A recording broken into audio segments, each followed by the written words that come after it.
sound effects if you want to. We're going to start the show again. Up next is our next writer.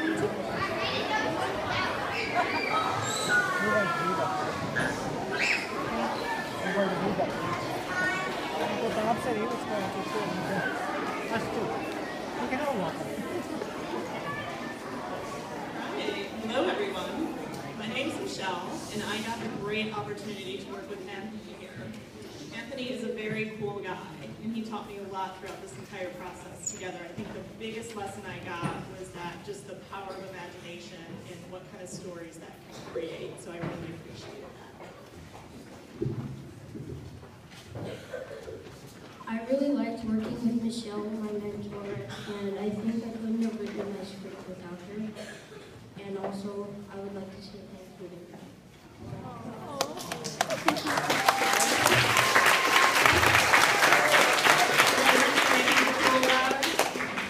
Alright, so the story that we're about to share with you is called A Good Life.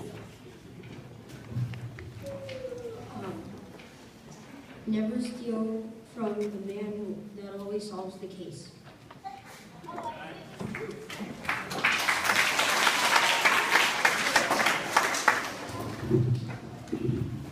Interior bedroom. An alarm goes off and a man wakes up, stretches his arms, turns off the alarm and yawns. Time to get ready for work. John heads to the bathroom to take a shower, then puts his robe on. After John's shower, he closes the closet, picks out a suit. What suit should I wear today? John scrolls through his suits and picks out a suit, tie, and shoes. John straightens out his tie in front of the bathroom mirror and heads downstairs to the kitchen. Interior kitchen. John sees his wife cooking breakfast. Good morning, Marianne. What's for breakfast this morning? Your favorite omelet, honey. Are the children getting ready for school? Yes, they are. Two boys, twins, 9 years old, come running down the stairs quickly and run to the kitchen. Good morning. Good morning. The boys sit down with John at the kitchen table and eat their breakfast.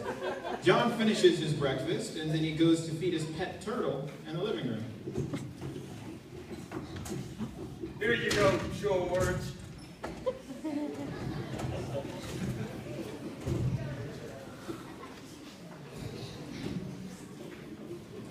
Interior kitchen. John returns to the kitchen and says goodbye to his family. Bye, everyone. Have a good day, and I will see you tonight. John walks out of the house to his car in the driveway. Exterior driveway.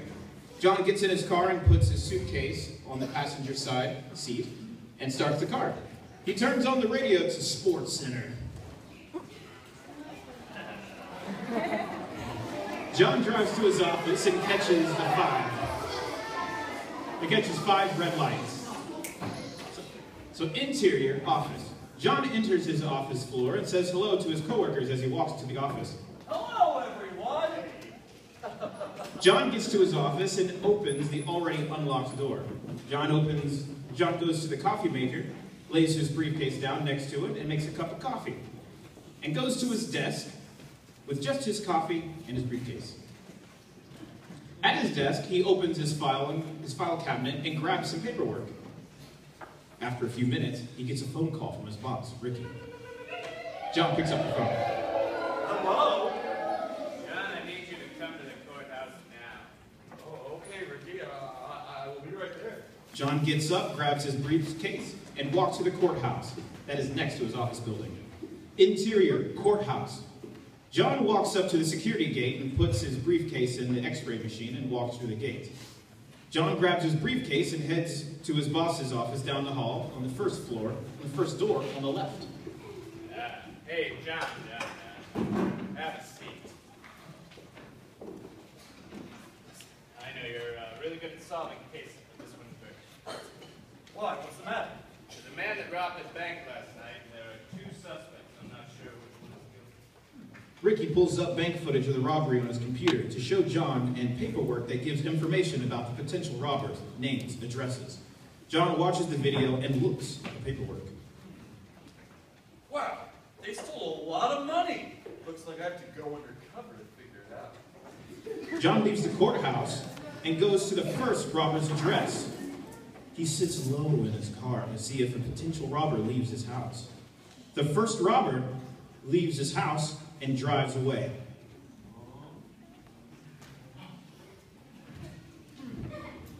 John follows in his car.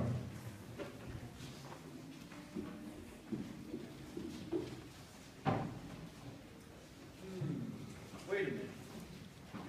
I'm at the second address. This is the same address as the second robber I was going to find.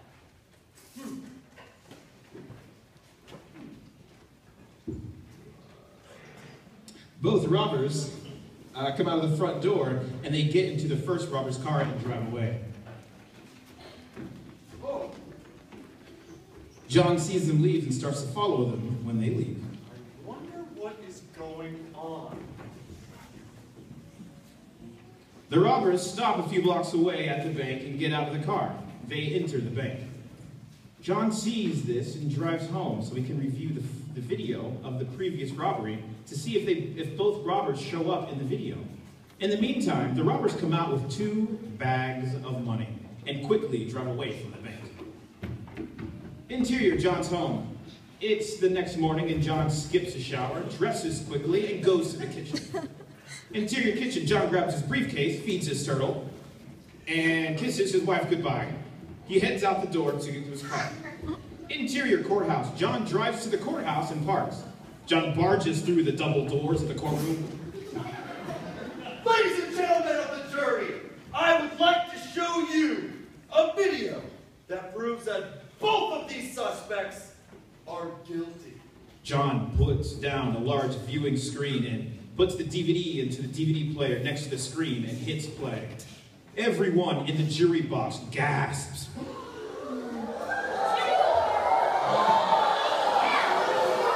The lead juror stands up to announce that both defendants are guilty of robbery.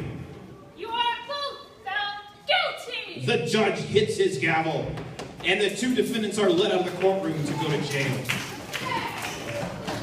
John walks out of the courtroom with his briefcase, and he drives home. Interior, John's kitchen. John runs into the house and kisses his wife. Honey, how was your day? It was terrific. John's 2 boys come home from school, run into the kitchen, and hug their parents, and sit at the dinner table. Marion starts to make dinner, and John goes to feed his pet turtle. I really do have a good life. The